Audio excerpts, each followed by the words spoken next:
Muy buenas, gente fuerte, ya estamos de vuelta después de un tiempecito de parón. Bueno, me vuelvo a Madrid, ha sido estas semanas de mudanza y tal y cambios. Pero bueno, lo primero de todo, deciros que os suscribáis al canal, que si os gusta el contenido que hacemos, es un contenido didáctico, intento compartir con vosotros cosas importantes que os van a ayudar a comprender y a mejorar vuestra forma de entrenar. Con lo cual, si os gusta este contenido, dejadlo en comentarios, suscribíos, dadle a like y difundimos la información. Bueno, ¿qué vamos a ver en este vídeo? En este vídeo vamos a tratar las agujetas, ese gran enemigo nuestro. Cuando acabamos de entrenar bíceps, tenemos un dolor horrible, nos reventamos en una sesión de pierna, acabamos, al día siguiente no nos podemos mover. Entonces, la idea es, en este vídeo, entender qué ocurre esto, qué es lo que realmente provoca las agujetas, qué son y sobre todo si podemos llegar a prevenirlas, si hay un mecanismo de prevención.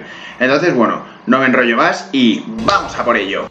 Bueno, pues ya estamos de vuelta. Vamos a empezar con la presentación. Esto es lo que vamos a ver. Vamos a hablar sobre las agujetas. Ya lo hemos dicho, cuando acabéis de entrenar y estáis reventados, esos dolores que os vienen, tienen una explicación fisiológica, química y biológica. Bien, entonces vamos a ver qué son, si se pueden prevenir, mitos, leyendas y demás cuentos para no dormir, y por qué se producen.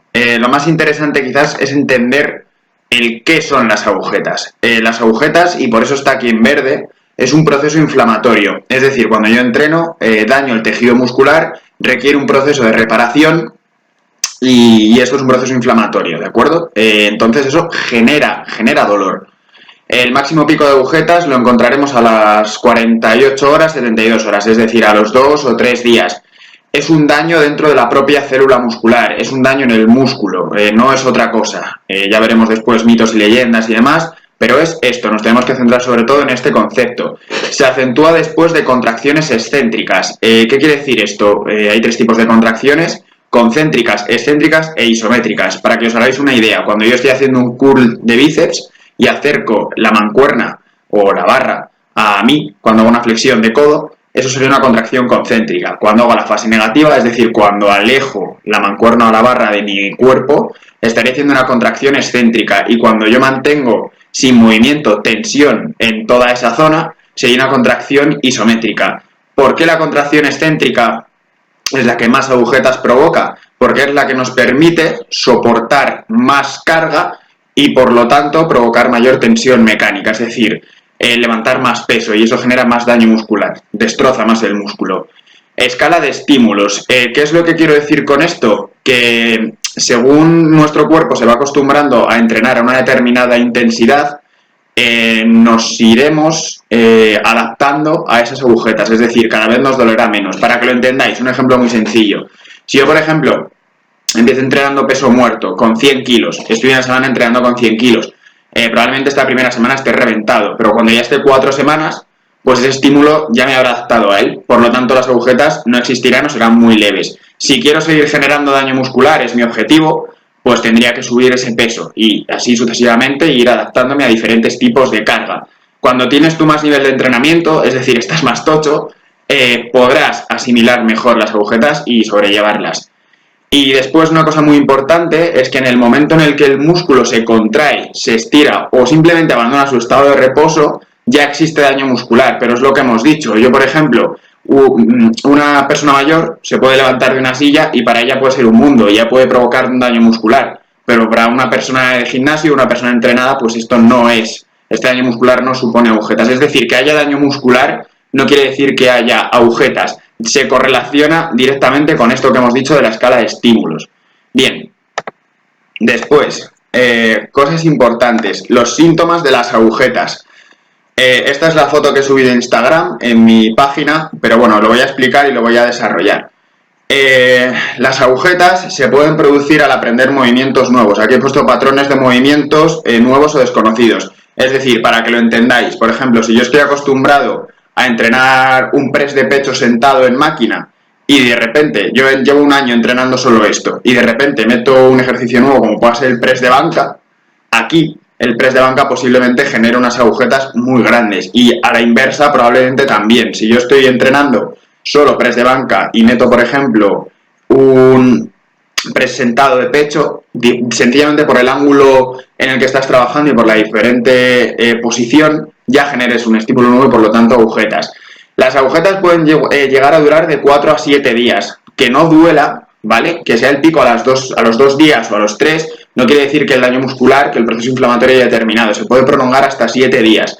Ya hemos dicho que es una inflamación celular. Hemos dicho que lo que vas a sentir es dolor muscular, se llama stiffness en la evidencia científica, y una posible reducción del rango de movimiento. Es decir, por ejemplo, si tú puedes flexionar el hombro a X grados, posiblemente cuando tú tengas agujetas en el hombro, esos grados de movimiento serían disminuidos. Pérdida de fuerza muscular, es decir, estarás menos fuerte. Luego, dolencia muscular y tendrás molestias. Y sobre todo, pérdida de la coordinación muscular y de la capacidad funcional. El no va bien esto lo explico. Vale, imaginaos un movimiento más complejo, ¿vale? Que no sea un peso muerto, que no sea una sentadilla. Imaginaos un movimiento, una arrancada o una cargada en halterofilia. Y este movimiento involucra varios grupos musculares, ¿vale? Pues por ejemplo tienes que utilizar el hombro, tienes que utilizar también el bíceps cuando estás haciendo una flexión de codo, tienes que utilizar la cintura escapular, tienes que utilizar varios grupos.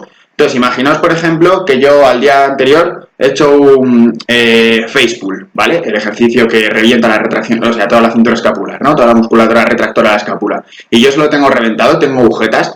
Pues probablemente en la parte del movimiento que requiera que esa cintura escapular se coordine con el resto de grupos musculares para estabilizar la barra arriba, pues posiblemente como esa zona está afectada por agujetas, no funcione bien y por lo tanto la coordinación que existe entre todos los músculos falle y la capacidad funcional, que es la capacidad motriz o la capacidad de hacer un movimiento que tú tienes, se vea disminuida. Es decir, vas a perder esa coordinación de todos los músculos para generar un movimiento más complejo y tu capacidad, tu habilidad para desarrollar movimientos. Esto es bastante importante y no se habla de ello y creo que es imprescindible conocerlo. Vamos primero con lo de que se pueden prevenir. Lo de mitos y leyendas ya nos echamos unas risas ahora al final. ¿Se pueden prevenir? La respuesta es que no. Hay mucha evidencia científica, muchos estudios, pero la conclusión a la que se llega, se tratan dos estrategias: estiramientos estáticos y suplementación con antioxidantes. Ninguna de estas dos parece ser que prevengan o atenúen los efectos de las agujetas, todos los síntomas que hemos visto antes. No hay evidencia científica, como ya hemos dicho, y bueno, esto sí es interesante, que las agujetas se pueden prevenir con ejercicio excéntrico, pero ¿qué es lo que pasa? Que esto es para gente muy entrenada, como por ejemplo el tío este tochón de la foto. Quiero decir, si tú haces una sesión de ejercicio excéntrico y le has metido un estímulo de la hostia y luego vas a meter una de concéntrico, que evidentemente va a ser una intensidad mucho menor, pues posiblemente si tú aguantas ese estímulo excéntrico puedas aguantar la siguiente sesión. Pero no suele ser así, porque realmente la sesión excéntrica de prevención a la mayoría de nosotros nos revienta, ya, y tenemos agujetas y demás, porque nunca estamos acostumbrados a entrenar solo en excéntrico. Entonces no sirve como estrategia de prevención. Para usuarios medios y gente que no somos de élite, y no os flipéis, ¿vale? Yo sé que cuando a la gente le encanta decir que entrena y demás, pero hablo, por ejemplo, de gente muy fuerte, ¿vale? De gente que compite a nivel, o sea, alto rendimiento. Nosotros lo que podemos hacer, bien, es calentar. Si calentamos mucho, calentamos no mucho, sino bien, y conseguimos subir la temperatura corporal, nuestra sensación de agujetas, toda la sintomatología que hemos visto antes, se ve súper atenuada, pero no es por otra cosa que por la subida de la temperatura corporal. Cuando nosotros terminemos de entrenar, todo va a volver a normalidad y vamos a estar igual de jodidos que al principio. Pero que sepáis que el calentamiento es la mejor estrategia para atenuar los efectos y para poder entrenar nosotros con normalidad. Y después, mitos y leyendas. A ver, esto siempre me gusta poner el mismo ejemplo. Tenéis una gripe, ¿bien? Y vuestra abuela os dice que beber agua con miel y, no sé, magnesio con un poquito de bicarbonato, lágrimas de unicornio y pelo, bueno, o escamas de dragón. No, pues esto es lo mismo. No hay evidencia científica y no hay absolutamente nada que justifique esto, ¿vale? Esto que estoy aquí poniendo. Se oye mucho, al principio se pensaba que las agujetas eran cristales del ácido láctico y realmente no hay ninguna relación química ni fisiológica en este contexto que las agujetas sea consecuencia de una cristalización del ácido láctico. Sí hay relación directa en que un contexto láctico. Esto me da igual que no lo entendáis, ¿vale? Porque no me interesa que lo sepáis, pero sí hay una relación directa entre un entrenamiento anaeróbico láctico, la acidificación del entorno y después sí se puede producir un mayor daño muscular. Esto me da igual que no lo entendáis, que lo entienda bien, pero vamos, quiero que os quedéis con la idea de que no es una cristalización del ácido láctico. Después, se van haciendo más deporte y se atenúan haciendo más deporte. Esto va un poco a correlación de lo que dice la ciencia, es lo que hemos dicho antes sobre el calentamiento. No es que se vayan, es que realmente cuando tú subes la temperatura corporal se atenúan los efectos, pero en ningún caso se van. O sea, no por hacer más deporte los efectos de la agujeta se van a atenuar o se van a ir. Y bueno, esto es lo del ejemplo de la abuela y de la pócima mágica. ¿Se van tomando agua con azúcar? Ni de coña, ¿vale? Esto es una tontería y no va al caso. Y bueno, pues esta es un poco toda la presentación. Creo que es importante saber lo que son las agujetas, aportar información de rigor y bueno, pues es un poquito lo que os quería contar. No os vayáis que os tengo que decir una cosita. Bueno, con esto ya estaría el vídeo de hoy. Me gustaría que me fueseis dando feedback en los comentarios, qué os parece, si os gusta, si no os gusta, si queréis más vídeos como los de antes, si queréis más vídeos como los de ahora.